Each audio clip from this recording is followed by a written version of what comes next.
আছেন সবাই? আশা করি সবাই খুব ভালো আছেন। সেইনা হেসেলে আপনাদের সবাইকে স্বাগত। প্রচণ্ড গরম পড়েছে আর এই গরমে কিন্তু রান্নাঘরে দাঁড়িয়ে অনেকক্ষণ ধরে রান্না করাটা ভীষণ কষ্টকর। তাই ভাবলাম একটা পদেই কাজ চালিয়ে নিই। তাই বুদ্ধি খাটিয়ে আজকে মুসুর ডালটা বানিয়ে নিলাম। চলুন তাহলে রেসিপিটা শেয়ার করি। আজকে এই মুসুর ডালটা বানানোর জন্য ফোড়নের জন্য নিয়ে নিয়েছি শুকনো লঙ্কা, তেজপাতা, গোটা জিরে। দুটো মিডিয়াম সাইজের টমেটো আমি কুচি করে নিয়েছি। একটা বড় সাইজের পেঁয়াজ কুচিয়ে নিয়েছি আদা রসুন বাটা। আর গুঁড়ো মশলার মধ্যে নিয়েছি হলুদ গুঁড়ো, ধনে গুঁড়ো, জিরে গুঁড়ো, লঙ্কা গুঁড়ো, লবণ। আর দুটো মিডিয়াম সাইজের আলু আমি কেটে ঝিরিঝিরি করে নিয়েছি সর্ষের তেল আর ঘি। এখানে আমি কড়াইয়ে সর্ষের তেল দিয়ে দিয়েছি। তার মধ্যে তেলটা গরম হয়ে আসলে ফোড়ন হিসাবে দিয়ে দিয়েছি গোটা জিরে, শুকনো লঙ্কা আর তেজপাতা। ফোড়নটা একটু ভাজা হয়ে গেলে এর মধ্যে আমি পেঁয়াজটা দিলাম। পেঁয়াজটা বেশ একটু হালকা ভাজা হয়ে আসলে এর মধ্যে আমি যে 1 চামচ আদা রসুন বাটা দিয়ে দিয়েছি। এবার আমি এর মধ্যে গুঁড়ো মশলাগুলো অ্যাড করে দিলাম।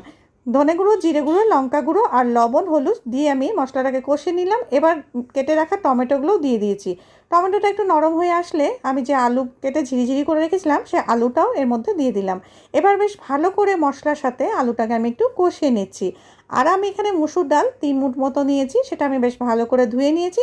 ধুয়ে আমি এর মধ্যে দিয়ে দিলাম।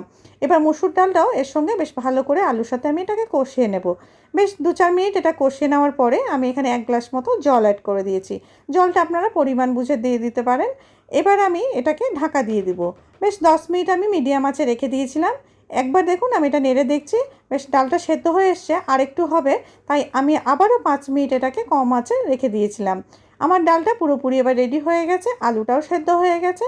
এবার আমি নামিয়ে নেব। নামানোর আগে আমি এখানে দিয়ে দিচ্ছি গরম মশলা গুঁড়ো, আর দিয়ে দিলাম আমি এখানে 1/2 চামচ মতো ঘি। ঘিটা এই ডালে লাস্টে দিলে কিন্তু ডালটা ভীষণ টেস্টি হয়ে যায় আর খুব ভালো লাগে। এইরকম মুসুর ডাল আপনারা যদি বানিয়ে নেন তাহলে আর কোনো তরকারি বানানোর দরকার নেই। আমি এখানে গরম ভাতের সাথে নিয়ে নিলাম ডালটা, আর দুটো বেগুনি নিয়ে নিয়েছি। আর এর সঙ্গে কিছু কিন্তু লাগে না, দুর্দান্ত হয় খেতে, আর ডালটা কিন্তু ভীষণ টেস্টি হয়। আপনারা একবার হলেও বানিয়ে দেখুন। আর আমার এইরকম ভালো ভালো রেসিপি পেতে আমার চ্যানেলটিকে অবশ্যই সাবস্ক্রাইব করবেন। ভালো থাকবেন বন্ধুরা, সুস্থ থাকবেন, গরমে নিজের যত্ন নেবেন। আবার হাজির হব অন্য একটি রেসিপি নিয়ে। ধন্যবাদ।